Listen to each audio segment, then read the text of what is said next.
Avant d'ouvrir la Bible, nous te prions, Seigneur, car tu nous as promis ton esprit de vérité pour nous conduire dans toute la vérité et pour nous donner la joie et la paix intérieure. Ouvre nos oreilles, dispose nos cœurs, afin que nous recevions maintenant ta parole. Qu'elle nous donne l'enthousiasme de vivre, qu'elle remplisse nos cœurs d'amour pour nos frères et sœurs en humanité. Au nom de Jésus-Christ. Amen. Donc, lecture dans l'évangile de Matthieu ce matin, au chapitre 25, versets 1 à 13.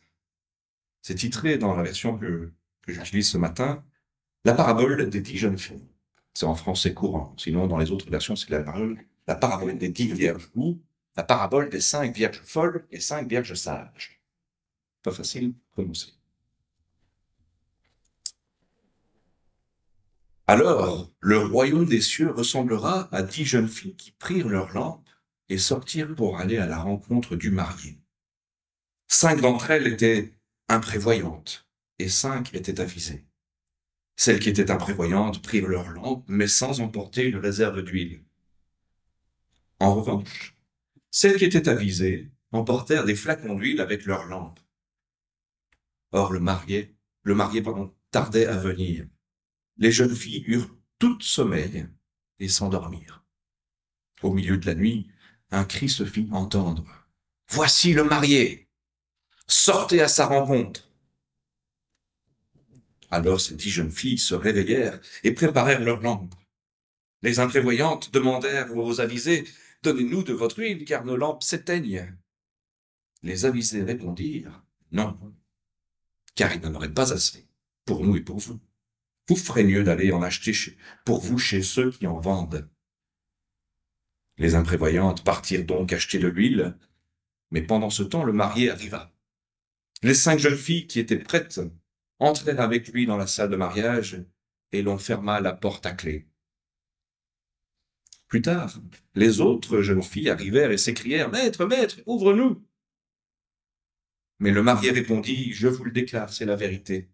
Je ne vous connais pas. » « Veillez donc, ajouta Jésus, car vous ne connaissez ni le jour, ni l'heure. » C'était un casse-tête cette semaine, pour certains qui devaient préparer le culte. Donc je me mets avec tous mes frères et sœurs qui doivent prêcher ce matin sur ce texte. C'est un texte qui me fait penser à une fable. On dirait une fable de La Fontaine, un petit peu. Et qu'on pourrait réduire à un message de prudence quelque part.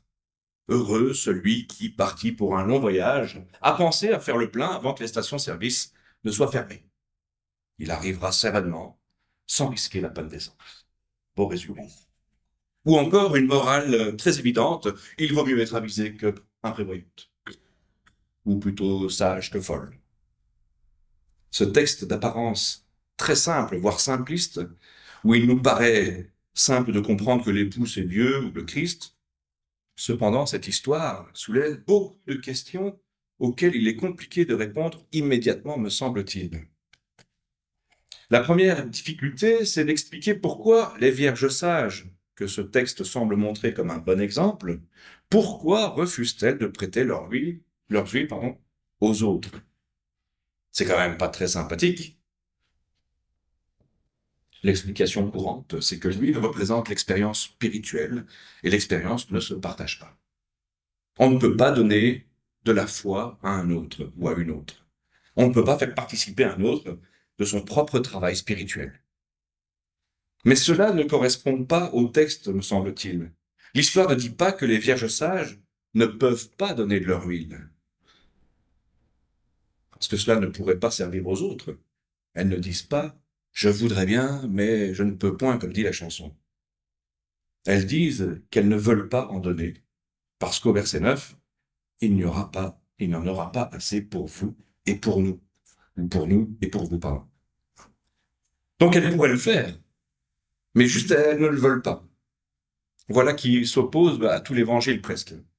Un évangile qui nous demande de partager avec les plus pauvres. C'est, pour moi, incohérent. Et il y a d'autres choses qui ne vont pas. En particulier, qui sont les vierges sages ou folles qui attendent le retour de l'époux? C'est qui ces personnes? S'agit-il de celles qui vont s'unir à l'époux, un époux qui serait peut-être polygame? Les spécialistes de l'histoire ancienne expliquent que du temps de Jésus, l'époux organisait un banquet à l'occasion de son mariage et il invitait pour l'épouse des jeunes filles d'honneur. Ça se fait encore quelquefois chez nous aussi. Les vierges de notre histoire ne sont donc pas les épouses présumées, mais des jeunes filles d'honneur invitées à participer à la fête de mariage de l'époux et de l'épouse.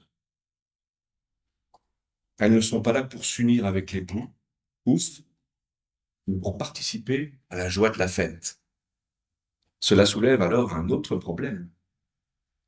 L'épouse est absente de notre texte. Où est-elle, cette épouse, dont on ne parle pas? Il ne s'agit ni des vierges sages, ni des vierges folles. Il y a une épouse unique quelque part, mais il faut la trouver. Car il n'y a pas de noces sans un époux que nous avons dans le texte, avec une épouse que nous ne voyons pas. Alors il y a dans un texte un personnage, quand il y a par exemple un texte où il y a un personnage qui est manquant, que l'on cherche, qui n'apparaît pas, la réponse est souvent très évidente. C'est que l'épouse, c'est moi le lecteur, celui qui lit est l'épouse. C'est donc vous aussi ce matin qui êtes l'épouse mystérieuse du récit. De la même manière, dans les noces de Cana, il y a aussi un époux, mais pas d'épouse. Parce que l'épouse, c'est le lecteur qui est confronté à ce texte. Il s'agit comme ici d'un texte qui parle de celui qui le lit. Et c'est logique. Toute la Bible présente la relation de l'homme à Dieu comme une union mystique entre un époux et une épouse appelés à s'unir dans une relation de joie, de bonheur et éventuellement de fécondité. Dans notre récit, il y a l'époux, Dieu, et l'épouse, nous. Mais alors, qui sont ces 10 jeunes vierges, ces 10 jeunes filles? Il y a plusieurs possibilités. Nous pourrions d'abord penser que ce sont les filles de Sion ou les filles de Jérusalem, c'est-à-dire les autres croyants. Alors moi, je suis dans ma relation avec le Christ et j'espère que les autres pourront participer à cette joie. L'idée de vouloir faire participer les autres à sa joie est belle, mais l'explication ne colle pas trop avec le texte non plus. Ça voudrait dire que le rôle des autres croyants, c'est celui de tenir la chandelle. Je suis très heureux, je suis très heureuse, admirez mon bonheur, soyez contents, parce que je suis content. Je ne sais pas si pour vous ça va, mais pour moi ça va pas. Et que penser de ceux qui ne participent pas à la fête? C'est tant pis pour eux. C'est pourtant l'explication que l'on donne souvent de ce texte.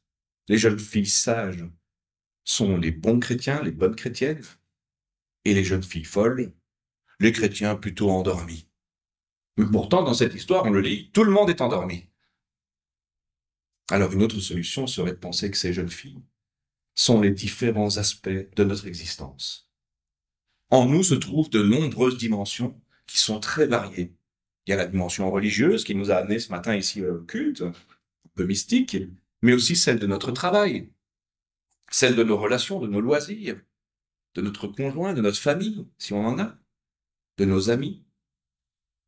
Tout cela forme les différentes parts de notre vie, et elles sont toutes invitées à s'associer à la joie de notre foi, à cette union qui est l'événement fondamental dont les jeunes filles sont invitées à partager la joie.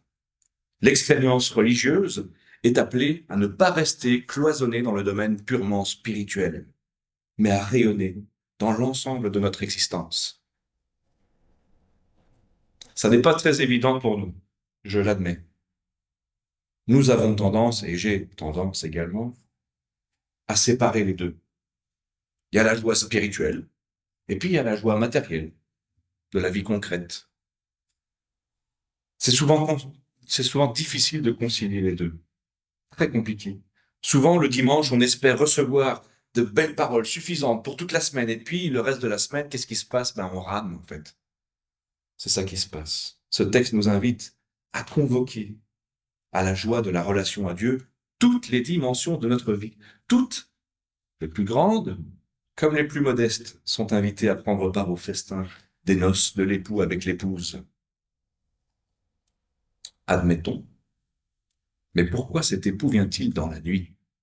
le moment où on ne l'attend pas. Une question que je me suis posée toute la semaine et que je vais continuer à me poser la semaine qui arrive, je pense. Dans le sens littéral, on peut penser qu'il vient dans la nuit faire la fête, après avoir partagé la joie avec sa fiancée qui est devenue sa femme. Il vient donc chercher les jeunes filles d'honneur après l'union. Elles sont convoquées pour participer à cette joie. Ce texte qui nous invite donc à convoquer à la joie de la relation à Dieu toutes les dimensions de notre vie. Cette joie peut provenir d'une expérience radicale, bouleversante, profonde comme une conversion, ou simplement par une découverte enthousiasmante du religieux, du culte, de ma lecture de la Bible, ou encore d'un moment très bref, un moment béni où tout à coup on se sent en phase avec le Très-Haut, en phase avec soi-même, en phase avec le monde. La question est alors de savoir comment cette expérience spirituelle, momentanée, temporelle, temporaire, peut rayonner au-delà et peut convoquer toutes les dimensions de mon existence afin que tout en moi se réjouisse au nom du Seigneur. C'est la question de ce texte, me semble-t-il. Pour cela, nous dit le texte, il faut veiller. C'est la première des choses. De nombreux passages de l'Évangile nous le rappellent. On a en tête les mots de Jésus, veiller et prier. Prier, oui, parce que la prière, c'est le mode de communication avec Dieu. Prier, c'est convoquer Dieu, c'est l'appeler. Prier, c'est donner une place dans son emploi du temps pour sa relation à Dieu. C'est ce que nous faisons ce matin encore en venant au culte. Prier, c'est l'incarner dans notre propre vie.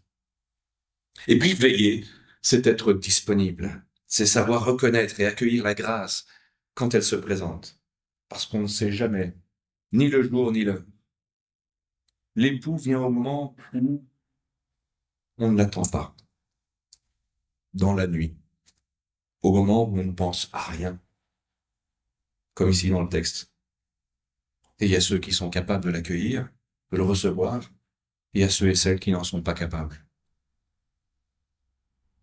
Accueillir le moment de l'époux, c'est être capable de reconnaître et de recevoir les moments de grâce de son existence.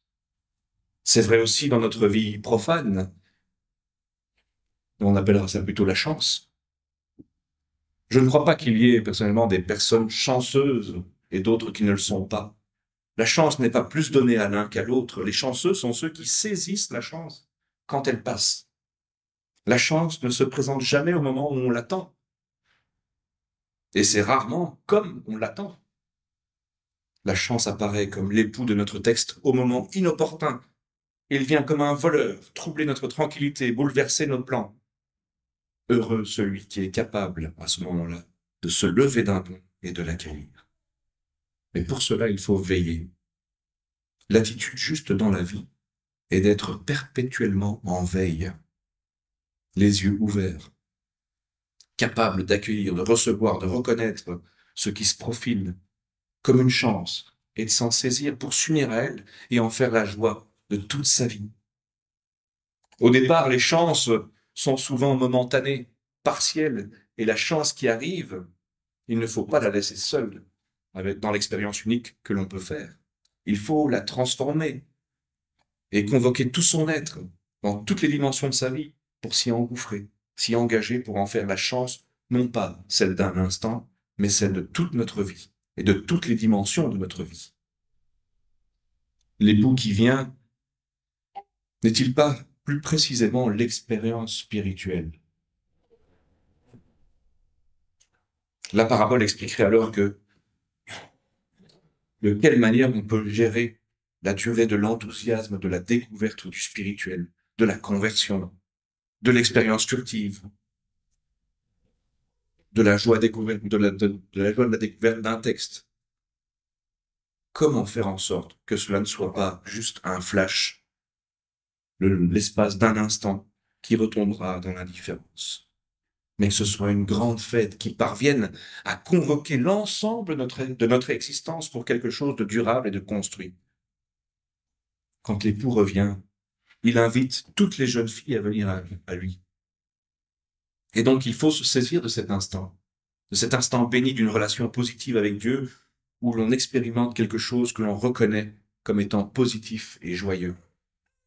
Il faut m'en saisir et essayer d'en faire non pas la relation d'un instant avec un aspect de ma vie, mais de vouloir en faire une salle des fêtes qui réjouisse l'ensemble de mon existence.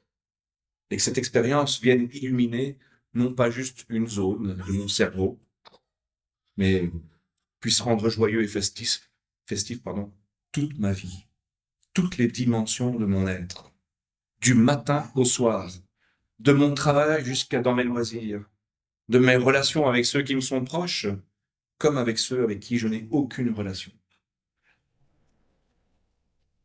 Et donc, pour revenir à notre histoire, les jeunes filles, les filles d'honneur, sont là à attendre. Et il est dit que toutes s'endormirent. C'est rassurant. Ça arrive à tout le monde. On ne peut pas être en veille tout le temps. On s'habitue, on s'endort dans nos routines, nos habitudes. C'est comme ça. Il nous est dit que certain nombre de ces jeunes filles étaient sages ou avisées. En grec, phronimos. Ça signifie plutôt intelligente. Enfin là, c'est au masculin que j'ai dit, mais c'est intelligent. Parce que si c'est intelligente.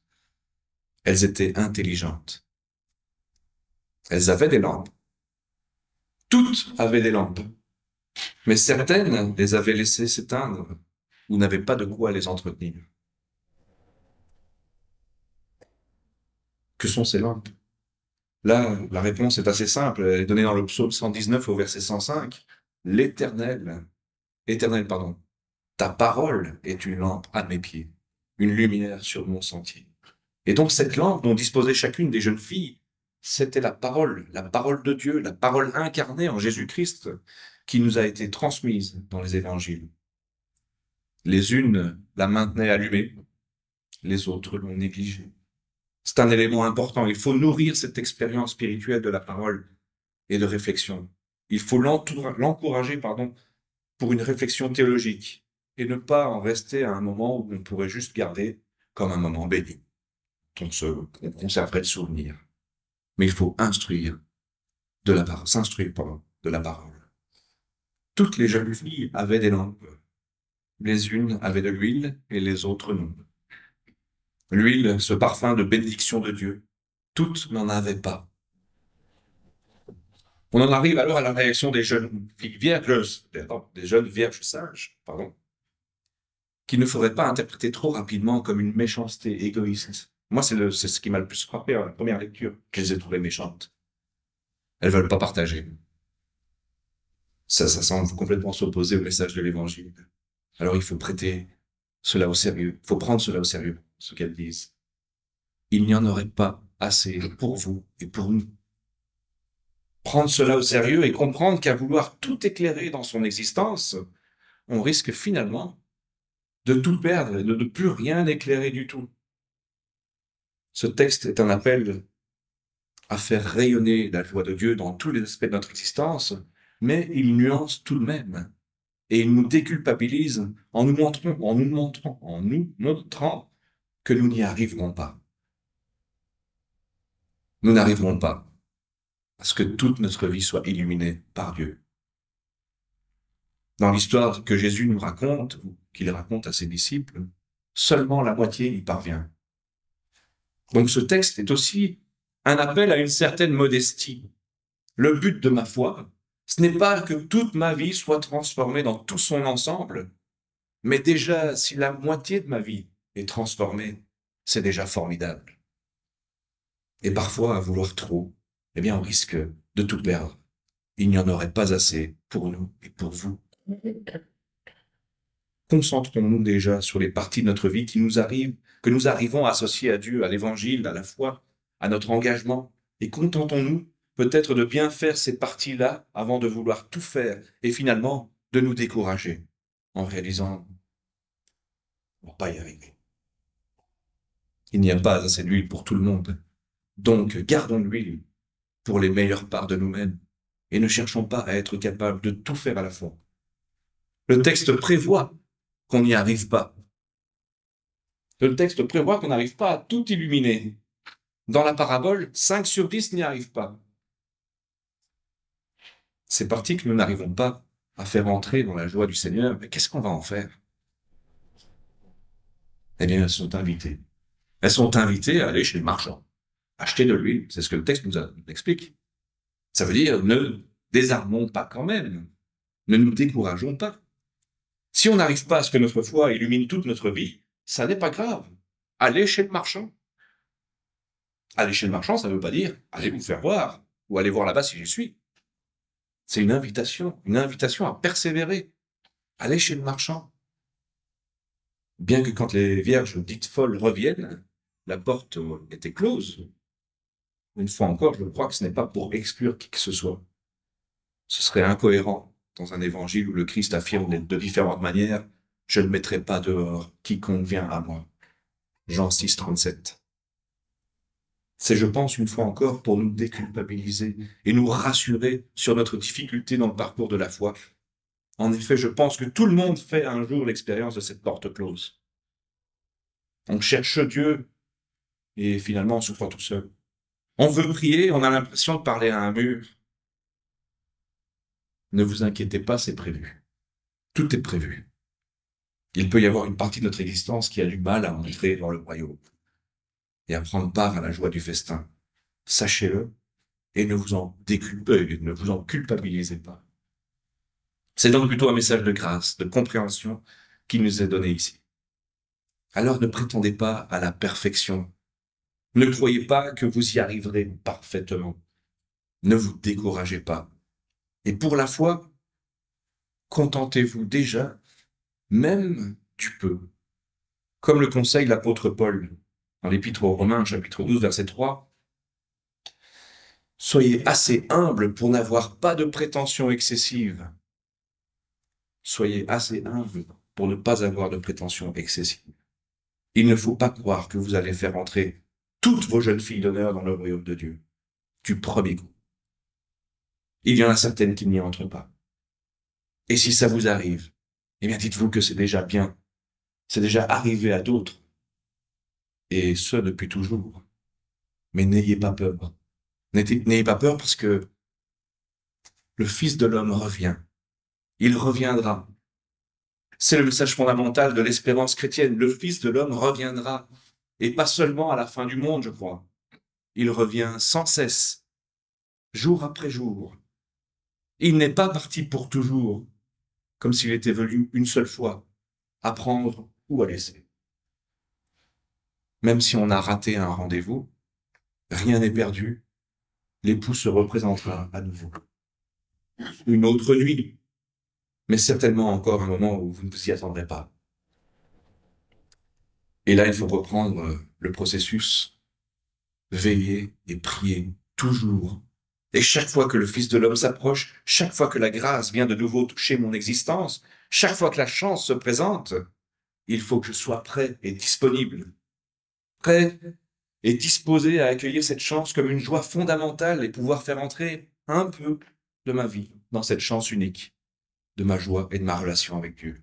Et que je sache progressivement faire entrer, l'une après l'autre, une vierge de plus, jusqu'à ce que toute la noce soit complète et que la fête soit absolue. Pour clore ce temps de prédication, je vais passer une petite musique. Peut-être que les plus jeunes comprendront ce que c'est, parce que c'est une musique sans parole. C'est une musique de James Arthur, qui passe pour le moment à la radio depuis 2 ans environ. C'est pas une musique qui est composée initialement pour Dieu, mais les paroles m'y amènent et me rassurent, car je sais qu'il ne me laissera pas tomber. Il ne nous laissera pas tomber. Say you won't let go, un cri que je lance à Dieu. Rassure-moi. Je me souviens que tu as dit que tu ne me laisserais pas tomber. Dans notre actualité, proche ou lointaine, nous avons besoin d'être rassurés. J'ai besoin d'être rassuré. Que tu nous tiens dans tes mains, dans tes bras parfois, comme dans le psaume que nous avons lu tout à l'heure.